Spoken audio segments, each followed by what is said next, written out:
Pag-usapan pa natin ang sakit ni Angel na muscular dystrophy. Kasama si mobile journalist Yeda Pascual. Yeda, paano raw nalaman ng pamilya na may muscular dystrophy itong si Angel? Papsy, nabanggit nga dun sa kwento, sa balita natin na hindi na bago sa family yung muscular dystrophy dahil yung panganay na anak ni Tatay Juni meron din kaparehong kondisyon.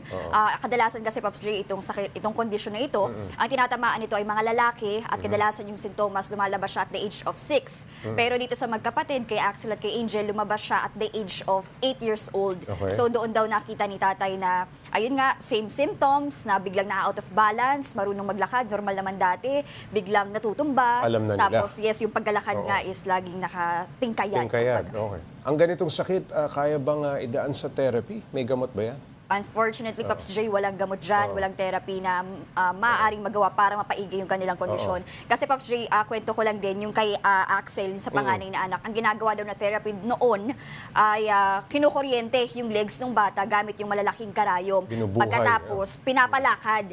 Ang sabi daw ni Axel noon sa kanyang tatay, pakiusap na wag gagawin yon sa kanyang kapatid na si Angel dahil sa tingin daw ni Axel, parang nag-worse yung kanyang kondisyon, lalo siyang hindi nakatayo at nakalakad. Kaya pakiusap niya sa tatay niya, wag sana tong maranasan ng kanyang kapatid.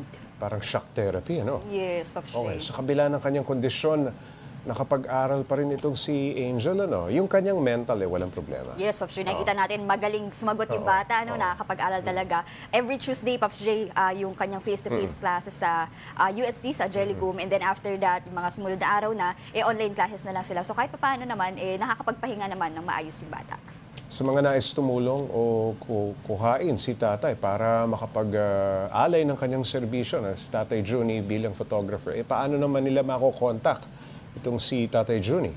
Actually, Pops J, famous na itong si Tatay Juni online O pwede nilang i-search sa Facebook yung Juni image o di kaya nakapaskil nga, naka-flash sa ating screen yung kanilang mga numero at detalye kung paano sila matutulungan at mahatawagan.